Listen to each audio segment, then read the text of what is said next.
उन्हें इस बात का बिल्कुल पता न लग पाए कि अफगान इंटेलिजेंस की तहवील में जो आदमी है वो हकीकी इब्राहिम शरीफ नहीं है। गुलाम रजा रहमानी और David Wales London stock exchange की बिल्डिंग में एक साथ। सारी तैयारी हो चुकी है। ये लोग बहुत ही होशियारी से केस का रुख मोड़ना चाहते हैं और ये पूरी कोशिश करने में लगे हुए हैं कि इस केस को सियासी रुख दे दें। हमारा सामना बहुत ही शातिर लोगों से है, हमें अपने काम का जायजा लेना होगा। ये कि MI6 गुलाम रजा रहमानी की इस दरखास्त पर, जिससे ये साबित हो कि रहमानी ही रहमानी का असली वारिस है, क्यों इस तरह की मदद करने को तैयार है।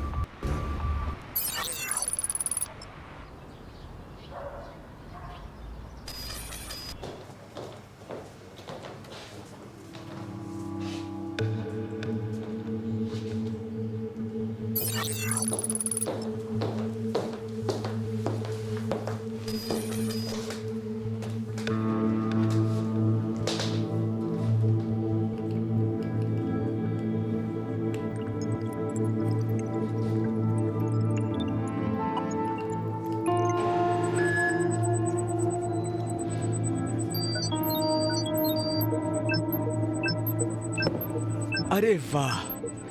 क्या हुआ रसूल? अरे वाह! उसके मोबाइल में सॉफ्टवेयर लोड हो गया।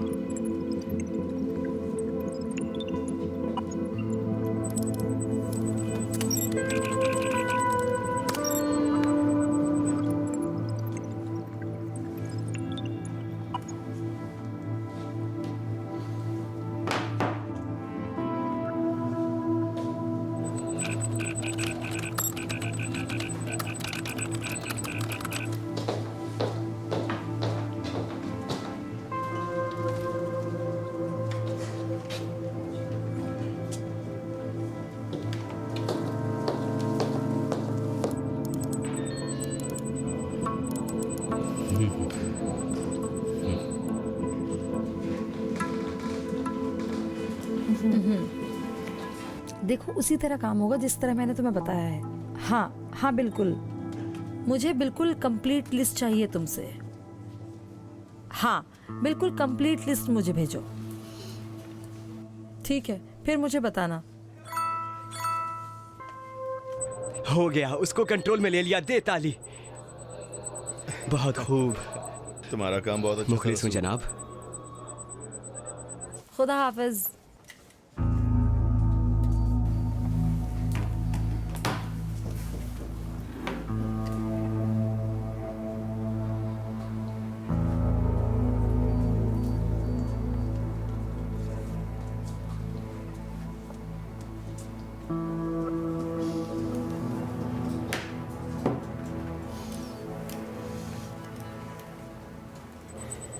अली, तुम ठीक तो हो? जब भी टाइम लगे मेरे पास आ जाना। बहुत शुक्रिया तुम्हारा। जनाब मैं हूं ना, अकेले कर सकता हूं। बहुत अच्छा था रसूल। शुक्रिया।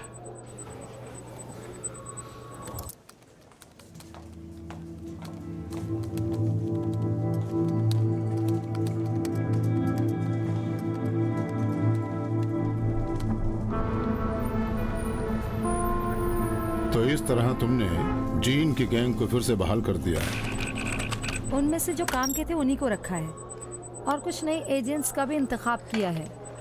उनमें से एक बैंक का असिस्टेंट गवर्नर है जिसके हाथ में सभी ईरानी बैंकों के ट्रांजैक्शन हैं, और ह्यूमन राइट्स कमीशन की 2 औरतें हैं। इसी तरह पार्लियामेंट का एक रिपोर्टर भी है, और इसी लिस्ट में इंडस्ट्री का एक बड़ा डायरेक्टर भी है। बहुत उम्दा, बहुत खूब। ईरान में दफन हुए बरतानवी लोगों की लिस्ट चाहिए मुझे, उनके दफन होने की जगह के साथ। अलबत्ता इंडियंस को छोड़ के। जैसा कि आपने कहा था वैसा ही है। हाँ, तुम्हें तो पता होगा तुम्हें क्या करना है। अच्छी बात है।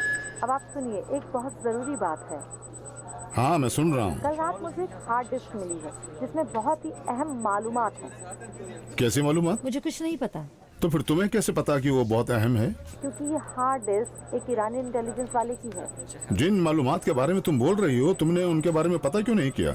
वो हार्ड डिस्क करप्ट हो चुकी है और मैं उसे खोल नहीं पाई हूँ। अच्छा, मैं उसे आपके पास भेज देती हूँ। साइबर वाले इस पर ठीक है, तुम भेज दो मुझे, जैसे पहले भेजते थे। अगर और कोई काम नहीं है तो। अब मैं चलता हूँ। नहीं शुक्रिया, खुदा हाफिज। बाय। क्या हुआ?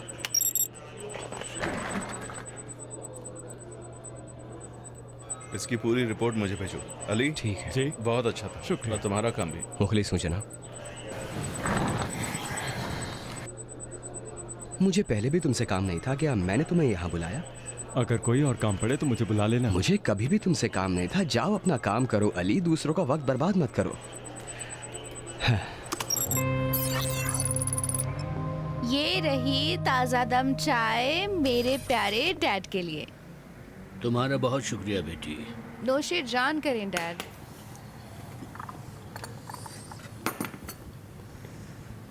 ये लीजिए। मैं कह रहा था तुम्हें लंदन मुंतकिल होने में कोई परेशानी तो नहीं होगी ना? आपका मतलब किस परेशानी से है? नहीं जानता, लेकिन बहरहाल तुमने अमेरिका में बरसों तक जिंदगी गुजारी है, तुम्हारा सब कुछ था वहाँ। डैड ये तो आपकी ही तजवीज़ थी ना। मेरी बात सुनो बेटी, मैंने तुम्हें लंदन इसलिए बुलाया है कि तुम मेरे लिए यहाँ पर एक सेपरेट फाइनेंशियल दफ्तर खोल सको। मैं ये भी नहीं चाहूँगा कि तुम्हारे काम और ज़िंदगी पर असर पड़े। अगर मैं ये कहूँ कि मैं नहीं आऊँगी तो आपके लिए अहम नहीं है? अहम है, बहुत ही ज़्यादा अहम है। मैंने तुम्हारी कामयाबी के लिए बहुत सारे वादे किए हैं। अलबत्ता ये भी बता दूं कि ये मुंतकली आरसी भी हो सकती है। ये भी हो सकता है कि तुम लंदन के किसी बैंक में आर्जी तौर पर काम कर सकती हो ताकि आशनाई हासिल कर सको। देखिए डैड, यहाँ के बैंक में और अमेरिका के बैंक में बहुत फर्क है। यहाँ के लिए ट्रांसफर ले सकती हूँ, लेकिन अगर यहाँ पे काम शुरू कर दिया तो अमेरिका के सारे काम बंद करने पड़ जाएंगे। समझ रहे हैं ना? उसके लिए भी हमने कुछ सोच रखा है। वो ये है कि जरूरत पड़ने पर तुम लंदन के बैंक से इस्तीफा देकर अमेरिका भी जा सकती हो। वहाँ पर तुम्हारी नौकरी के लिए मेरे पास ताल्लुकात की कमी नहीं है। इस बैंक में ना हुआ उस बैंक में, यहाँ तक कि कोई नई नौकरी मिल डैड, जाएगी। मुझे लंदन बहुत पसंद है। मेरी बहुत सी क्लास फेलोज जो मेरे साथ पढ़ा करती थी अभी यहीं पर हैं। मैं यहाँ पर खुद को अजनबी महसूस नहीं करती हूँ। मुतमईन हो? आप मुतमईन रहिए, बिल्कुल फिक्र न करिए। बहुत खुशी हो रही है ये बात सुनकर। बहरहाल जब भी तुम्हें लगे कि अमेरिका वापस जाना है तो मुझे बता सकती हो, तो शर्माने की जरूरत नहीं है। वादा। बाबक होगा।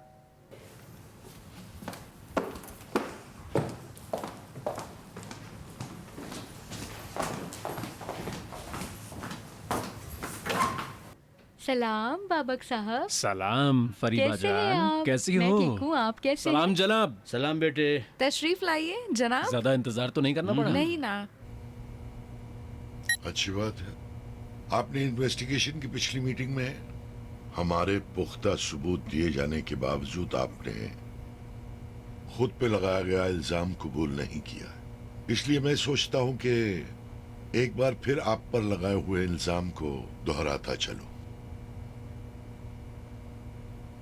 मुल्क में शिया सुन्नी का झगड़ा फैलाने की कोशिश, इसी तरह आपने काशिफी को कत्ल करने का हुक्म दिया जो कि एक इन्फॉर्मर था, और आप इस बात से डर रहे थे कि आपका पर्दाफाश न हो जाए। इसी तरह आपने एक इंटेलिजेंस ऑफिसर के घर में घुसने के लिए किसी को काम पर लगाया। आपने उस इंटेलिजेंस ऑफिसर के घर का पता लगाने के लिए उसके यहाँ जीपीएस फिट कराया, और आपने सादिया आमिर नामी लड़की को टेरर की कार्रवाई के लिए मजबूर किया और मुल्क के इंटेलिजेंस एजेंसी में घुसने की कोशिश की ताकि आप मुल्क का राज जान सकें।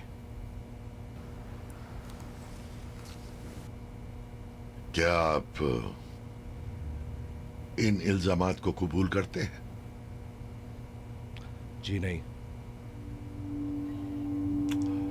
अच्छी बात है। सादिया आमिर को भेजिए।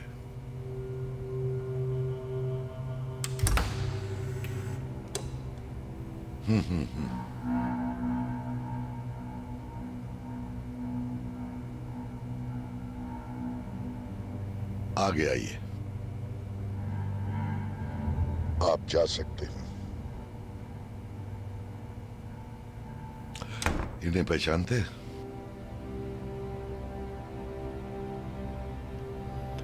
जी हाँ।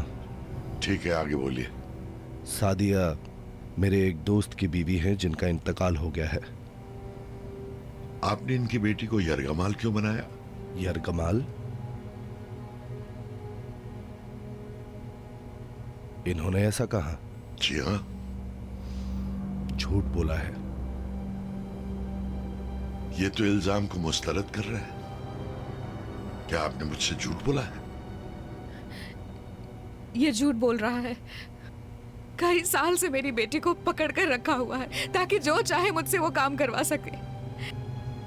इस कमीने ने हम सब की जिंदगी को खराब करके रख दिया है, मेरी, सारा की, साहिद की।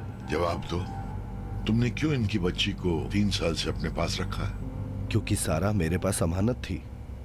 साबिर ने अपनी मौत से पहले एक दिन मुझसे कहा कि अगर मुझे कुछ हो गया तो मेरी बेटी तुम्हारे हवाले होगी। उसने कहा सादिया परवरिश नहीं कर सकती, इसीलिए सारा मेरे पास थी, उसके बाप की ख्वाहिश के बोल रहा है। साबिर अपनी बेटी को बहुत ज्यादा चाहते थे। वो हमेशा कहा करते थे ये शरीफ बहुत कमीना है, उससे दूर रहना। तो फिर कैसे वो अपनी बेटी को इसके हवाले कर सकते हैं? ये गलत बोल रहा है। बकवास कर रही है। मैं और साबिर बिल्कुल एक भाई के जैसे थे। वाकई में? फिर तुमने एक माँ को वीडियो के जरिए उसकी बच्ची से बात क्यों नहीं करवाई? मैंने कहा ना, सारा के बाप की ख्वाहिश थी। साबिर को यह बात पसंद नहीं थी कि सारा ज्यादा वक्त अपनी माँ के साथ बिताए। इन्हें ले जाएं, मुझे अब इनसे कोई काम नहीं है। जी चलो। लानत हो तुम पर शरीफ। तू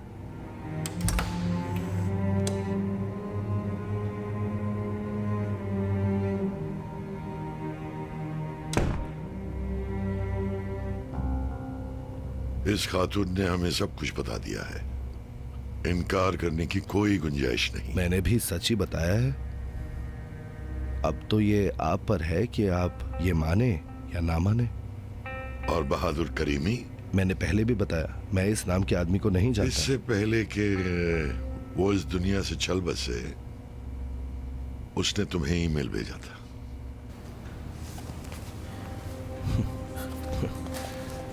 ये मेरी ईमेल आईडी है ही नहीं। ये तुम्हारा ईमेल है? नहीं। ये वो मालूमात हैं जो उसके कंप्यूटर से मिली हैं।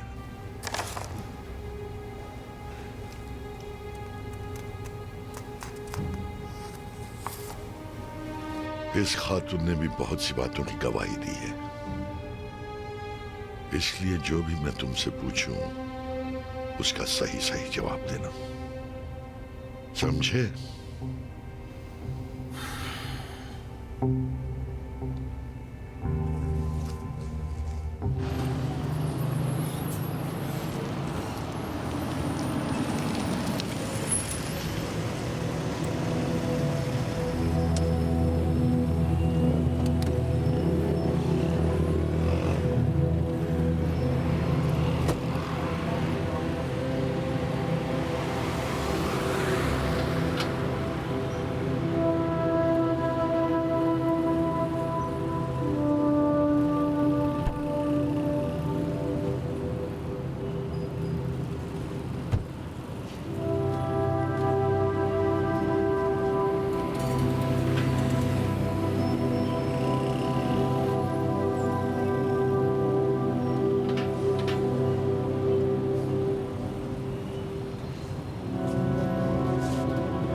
मैं बादशाह सलामत की कश्ती में गई, कभी कश्ती के ऊपर, कभी कश्ती के दरमियान, और जब कश्ती के इस कोने से उस कोने जाती तो कोई ना कोई कारनामा जरूर करती और मौजज़े बिखेरती थी। कभी मैं खुद को टुकड़े टुकड़े में कर देती और भड़कते हुए शोले में बदल जाती।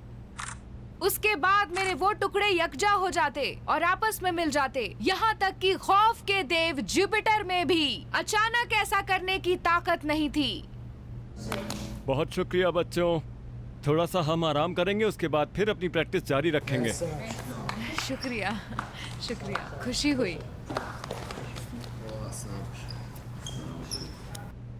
ये लड़की 4 साल से थिएटर में काम कर रही है, बहुत अच्छा काम है इसका।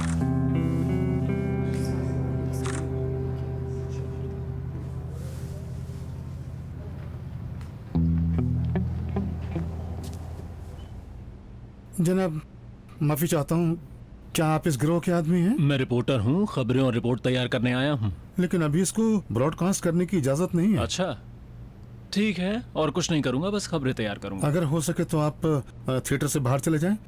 मैं यहाँ बाहर प्रैक्टिस जाऊँ? चल रही है जी, अगर जहमत ना हो तो जाइए। नहीं कोई बात बहुत नहीं है। शुक्रगुजार हूँ चलता आपका, हूँ। मेहरबानी इजाज़त दें। आपकी।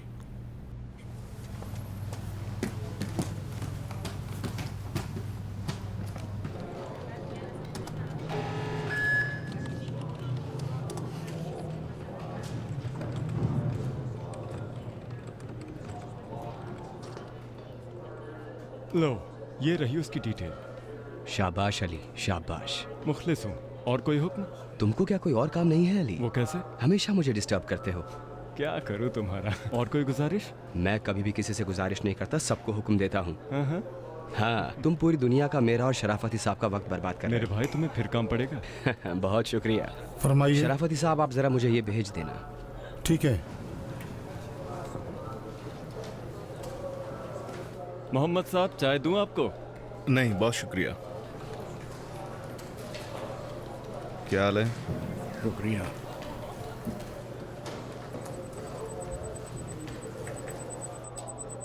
रसूल, कैसे हो तुम? ठीक तो हो? मुखलिस हूँ। सुनो, शरीफ और उससे ताल्लुक रखने वाले जितने भी लोग हैं उनके बारे में जानकारी इकट्ठा करके यकजा करो और एक फाइल की शक्ल में मुझे दे दो। साइबर क्राइम वालों से भी रिपोर्ट ले लो और पूछो कि शरीफ से जो हार्ड डिस्क मिली है उसे डिकोड किया गया या नहीं। उसकी रिपोर्ट भी मुझे भेजो। ये कौन है? ये है? हाँ। सामान बर्दिया है, थिएटर डायरेक्टर। आज सेबेस्टियन थिएटर रिहर्सल देखने गया है। ओह, पहचानता हूँ मैं इसे। ये एक अच्छा डायरेक्टर है। पहाड़ी जबान से मुताल्लिक इसके एक दो काम देखे हैं मैंने। ये एक अच्छा राइटर भी है। आपको थिएटर देखने का वक्त कब मिलता है? ऐसे ही कह रहे हैं? नहीं, ठीक कह रहे हैं। रसूल, रिपोर्ट भेजोगे जल्दी? जी ठीक है। दाऊद जिसका पीछा हो रहा था उसका क्या हुआ? निगरानी जारी है। दाऊद, उस पर पूरी नजर रखो, बहुत जरूरी है। जी, आप मुतमईन रहिए।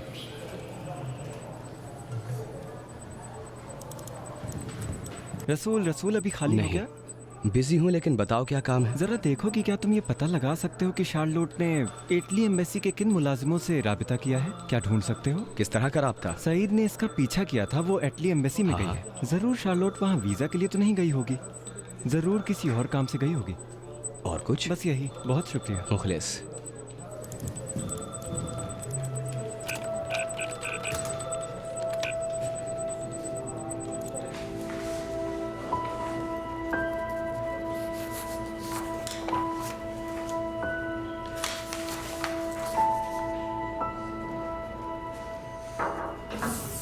माफी चाहता हूँ, थोड़ी देर हो गई। आ जाओ अंदर। बैठो बैठो बैठो। बहुत मेहरबानी, बहुत मेहरबानी।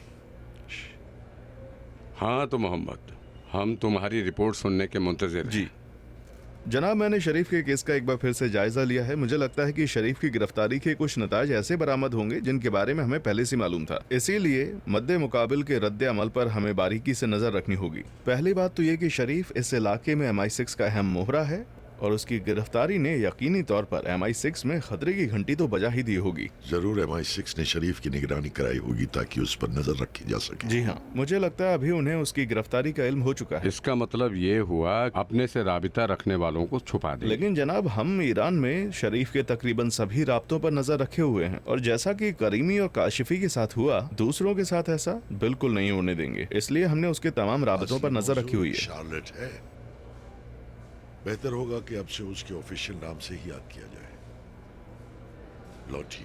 जी हाँ, बिल्कुल। हम ये बात अच्छी तरह जानते हैं कि शरीफ और लोटी एक दूसरे से राब्ते में थे और MI6 किसी भी हाल में ये नहीं चाहता कि हमारी इंटेलिजेंस की लिस्ट में लोटी का नाम शामिल हो। तो पहले मरहले में लोटी या शार्लोट को छुपा कर रखना है। जी शहीदी, इससे पहले कि MI6 को इत्मीनान हो जाए कि शरीफ हमारे पास है, उससे पूरी मालूमात निकलवा लो। जरूर।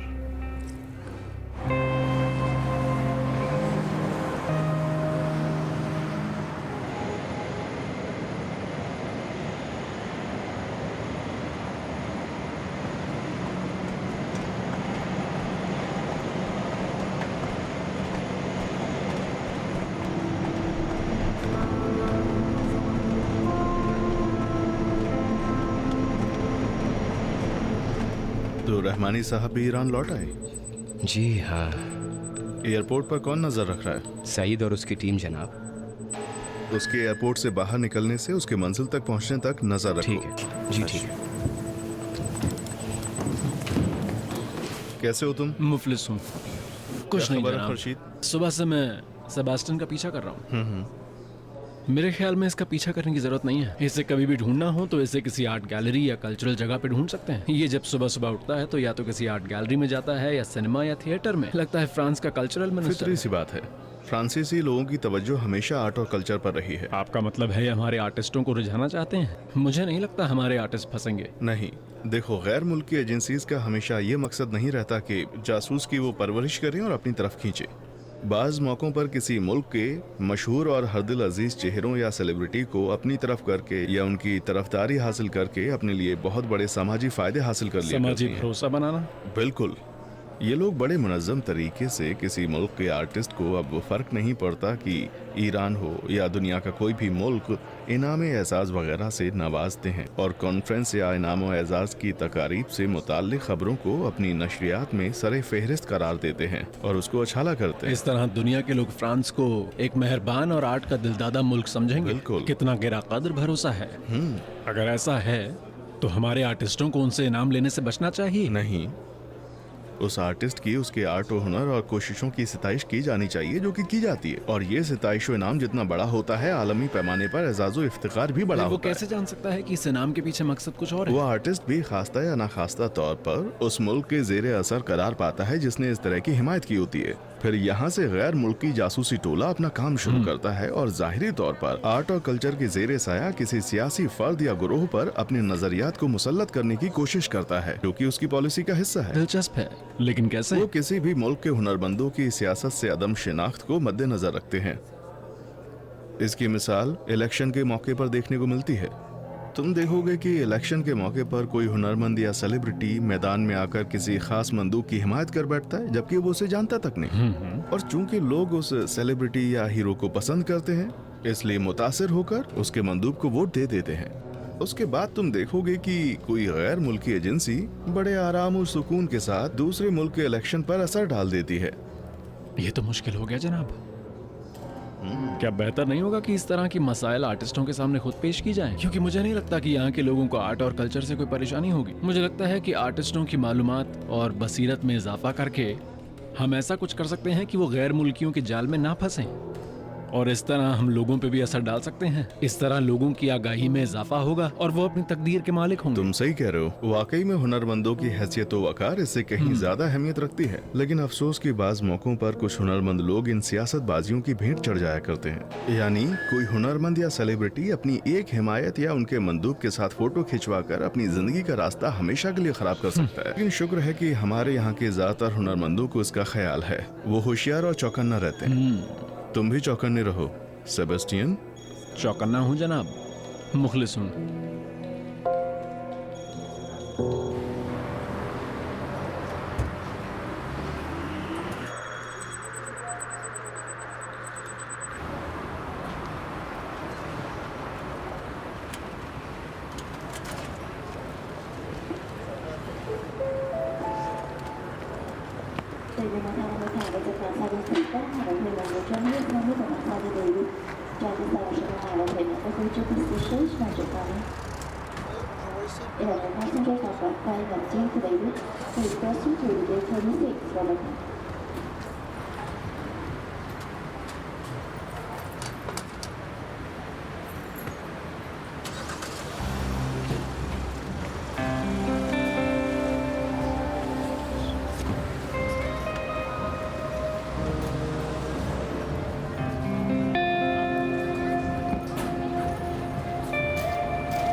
ईमानदारी में शरीफ हूं।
सलाम। वो आ गया है। ठीक है जरूर।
ग्यारह बज के 15 हो रहे हैं। रहमानी के घर की निगरानी का काम सईद से ले लिया है।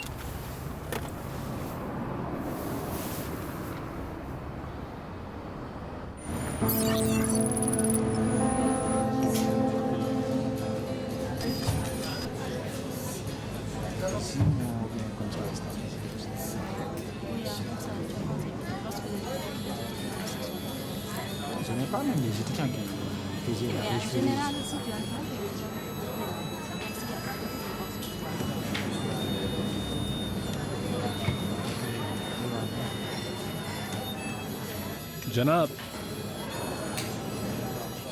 मेरे लिए जूस का एक गिलास ले आए, मेहरबानी करके। ओके, शुक्रिया।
मैं कह रहा था मुश्तबा, बहुत दिनों से मेरे दिमाग में बात चल रही है, सोचा पूछ लूं। हाँ पूछो।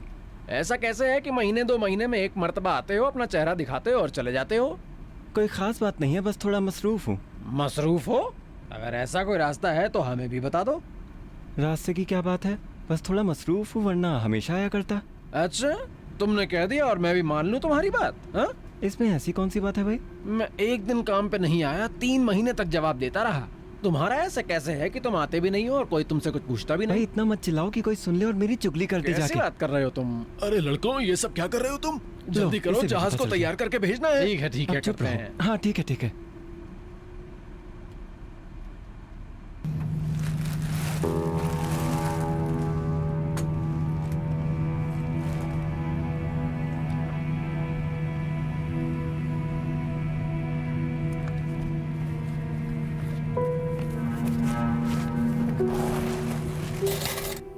इसका मतलब गैर कानूनी है?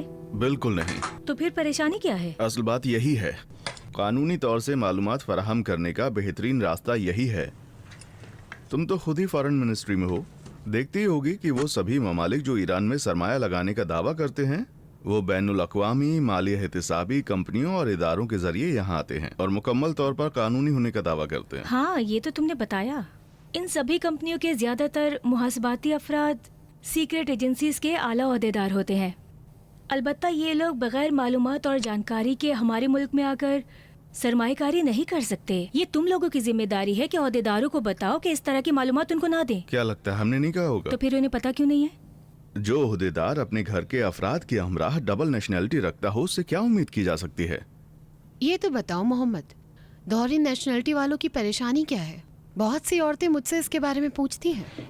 ये लोगों के लिए क्या परेशानी खड़ी कर सकते हैं? पहली बात तो ये कि मुल्की आईन की शिक नंबर 989 की बुनियाद पर हर वो ईरानी जो सन 2002 के बाद दूसरे मुल्क की नेशनैलिटी लेगा, उसकी नेशनैलिटी नहीं मानी जाएगी और अपने इस इक़दाम की वजह से उसे बाज मुल्की मुराद से हाथ धोना पड़ेगा। और दूसरी बात, पहले तुम इसे सुनो। चूंकि मैं इस केस पर काम कर रहा हूँ, इसका मसविदा मेरे पास है। मैं अगर अभी बरतानिया की शहरियत इख्तियार करता हूं तो खुदा बंदे आलम की कसम खाता हूं कि कानून की बुनियाद पर मलिकाए आलिया एलिजाबेथ सेकंड और उनके वारिसों का पैरोकार और वफादार रहूंगा। मैं बरतानिया से अपनी वफादारी का ऐलान करता हूं और कानून और आज़ादी का एहतराम करूंगा। मैं अपनी डेमोक्रेटिक कदरों का तहफ़्फ़ुज़ करूंगा और कानून का वफादार रहूंगा और बरतानिया का शहरी होने के लिहाज से तमाम अहदो पैमान का लिहाज रखूंगा। ये जो तुमने कहा क्या था? ये बरतानिया की शहरियत लेने वाले लोगों के लिए हलफनामा है जो तैयार किया गया है। इसका क्या मतलब? आप जिस मुल्क की नेशनैलिटी ले रहे हैं उसकी बाबत वफादारी की कसम खाते हैं। यानी अमली तौर पर आप ये कहते हैं कि अगर वो मुल्क किसी मौके पर दूसरे मुल्क यहाँ तक कि आपके वतन से जंग पर कमर बस्ता हो गया तो आपको हथियार उठाकर उसका दिफा करना होगा। सिर्फ यही नहीं, जब कोई आदमी किसी मुल्क की नेशनैलिटी कबूल करता है तो ऐलान करता है कि वो नए मुल्क के मफादात को दूसरे मुल्क पर तरजीह देगा। क्या ऐसा ही है? हाँ, आप ही बताइए। एक आदमी जो कि दूसरे मुल्क के मफादात को ईरान के मफादात पर तरजीह देगा, उसे मुल्क के किसी हसास और अहम ओहदे पर बिठाना चाहेंगी? क्या ये सही होगा? क्या इस तरह का आदमी लोगों के लिए हमदर्द जिम्मेदार साबित होगा? नहीं, जाहिर सी बात है कि कोई भी ऐसे लोगों के हाथों में मुल्क की तकदीर नहीं सौंप सकता है।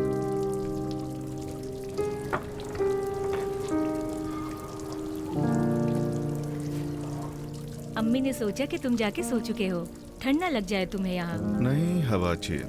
उदास लग रहे हो। नहीं, दरअसल मोहम्मद, खाने से पहले मैंने तुम्हारी बातों पर बहुत गौर किया। तुम हक बजाने थे। बाज मौकों पर कुछ चीजें मुझे बहुत परेशान करती हैं। जैसे कि क्या? जैसे कि मैं देखता हूँ कि ममलिकती हुक्काम इस मुल्क के आवाम के बहुत ज्यादा मकरूज हैं, लेकिन अब क्या बताऊं। कुछ दिन पहले बहुत वक्त से ईरान में मौजूद एक यूरोपीय सफीर का इंटरव्यू पढ़ रहा था। वो कह रहा था उसके 5 बच्चे हैं और सभी बड़े हो चुके हैं। वो कभी कभी ईरान उससे मिलने आ जाया करते हैं, कुछ दिन उसके साथ रहते हैं। उसके एक बेटे को बड़े ऑपरेशन की ज़रूरत पड़ गई। वो कह रहा था मेडिकल सर्जरी में हैरत अंगेज तरक्की हो चुकी है। ईरान में मेडिकल की सहूलियात का तरक्की याफ्ता ममालिक से मुवाजना किया जा सकता है। कह रहा था यहाँ पर ऐसी बहुत सारी चीजें हैं जो बड़ी आसानी से हासिल हो जाती हैं, जो दूसरी जगहों पर नहीं है। मुझे बहुत तकलीफ होती है जब मैं देखता हूँ कि एक खास सियासी गिरोह इस बात की कोशिश करता है कि लोगों को नाचीज होने का एहसास दिलाकर उनकी बेइज्जती करे। सही कह रहे हो तुम। हमारे लोगों के साथ ऐसा नहीं होना चाहिए। शार्लोट, तुम्हारे पास वक्त है? हाँ बताओ, क्या बात है?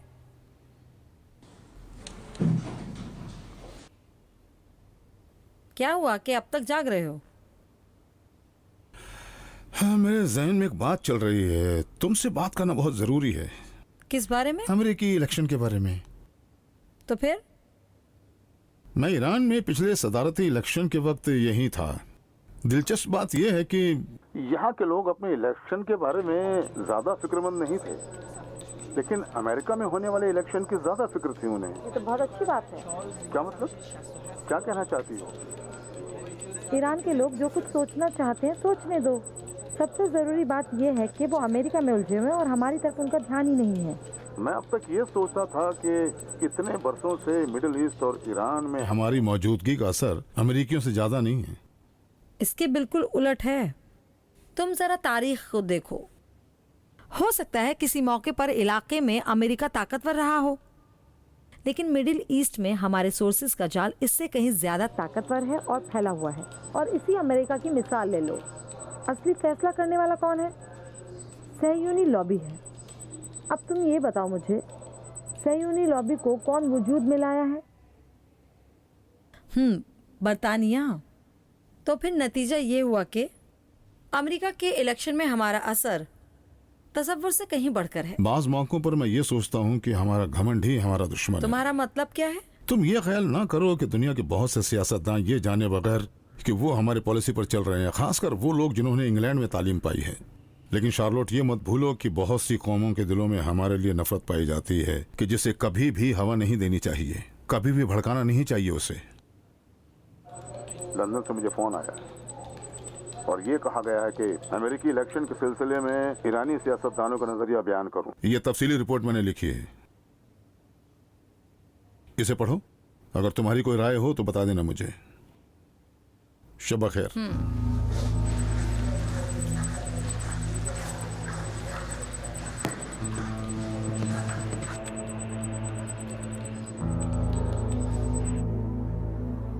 फौजी और सियासी नजरिए में फर्क यहीं देखने में मिलता है।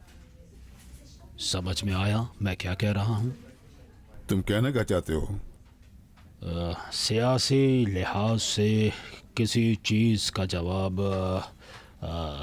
हो सकता है 100 साल बाद मिले, लेकिन फौजी लिहाज से आंख का बदला आंख होता है, लेकिन हर वक्त नहीं जब तुम चाहो। हम फौजियों के दिल में कीना नहीं होता, हम लोग अमल पसंद हैं। आंख के बदले आंख। ऐसी बात मत करो जनरल, ये एक मामूली सी बात है। इस मामूली सी बात को उलझाओ मत तुम, और उलझाकर बहुत बड़ा मसला मत बना दो। ऐसा करना सही नहीं है। इसीलिए मैं पॉलिटिक्स के मैदान में नहीं गया। ओ मेरे खुदा, अगर तुम मलिकाए बरतानिया की जगह होते तो आज पूरी दुनिया को जंग की आग में झोंक दिया होता। ये क्या है? खोलो इसे।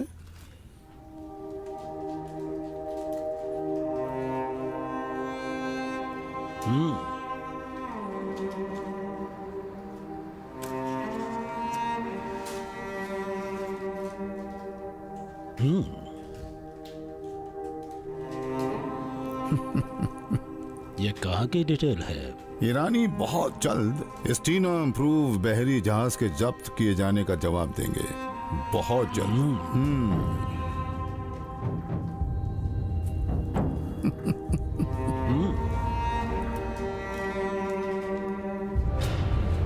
ऑर्गेनाइजेशन से फोन आया था।